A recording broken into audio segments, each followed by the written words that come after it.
Hey guys, welcome back to the channel. So with all the hype surrounding The Mandalorian Season 2, I thought I would cover a theory about the origins of one of the show's most popular side characters, Cara Dune. But before we get started, as always, remember to hit that subscribe button in order to stay up to date with everything happening here on the channel. With that, let's get into today's video. So I was reading an article by The Hollywood Reporter where they were interviewing Mandalorian actress Gina Carano, who plays the former Rebellion shock trooper Cara Dune in The Mandalorian. The article talked about a lot of things, but what really stood out to me was a segment where Gina Carano talked about how Jon Favreau, the writer and creator of The Mandalorian, took her aside one day and told her a little secret about Cara Dune's backstory. Carano said, "Jon told me a secret about my character, and it added so much depth to what her life has been like." And I thought, what would add depth to this character? Well, since this is Star Wars, I would assume that everyone's related. So, I think Cara Dune is secretly of House Organa, the same house that Bail Organa and his adopted daughter Leia Organa are members of. Now, I know, it seems far-fetched, but hear me out. This is Star Wars. Everyone's related to somebody. I mean, they hinted that Janna was related to Lando at the end of The Rise of Skywalker, so really anything is possible. Anyway, first, let's briefly look at Alderaan's history. So, Alderaan was one of the founding members of the Old Republic, thousands of years before the events of The Mandalorian. During that time, Alderaan has seen its fair share of conflicts. In Legends, it was a key battle point during the wars between the Sith Empire and the Old Republic. It also had a civil war between House Thule and House Organa.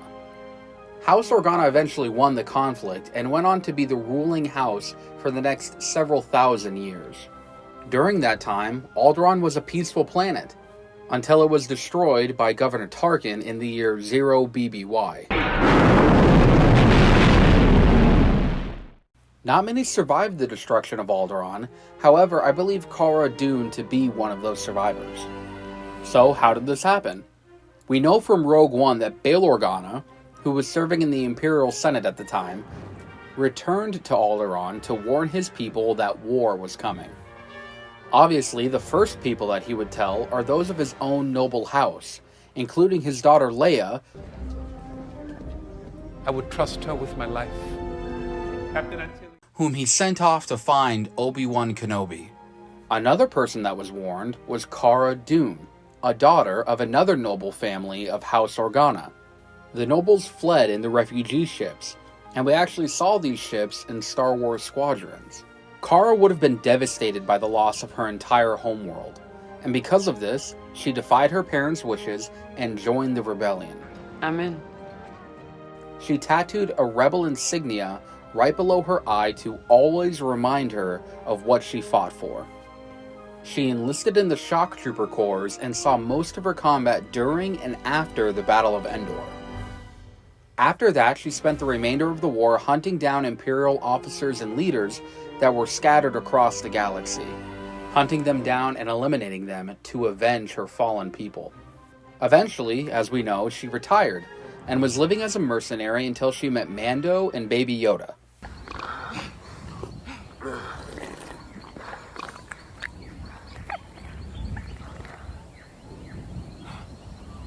You want some soup?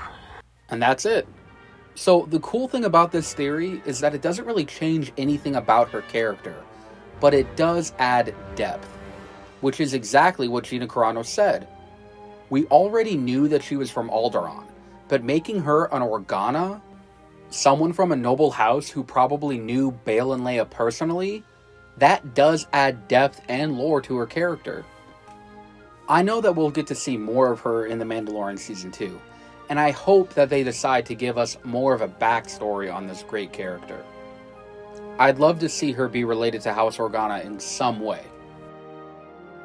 So that's it for today's video. It's pretty short, but let me know what you guys think in the comments below. Could Cara Dune be an Organa? Also, don't forget to like, and if you haven't already, subscribe. And remember to forever be a Star Wars fan.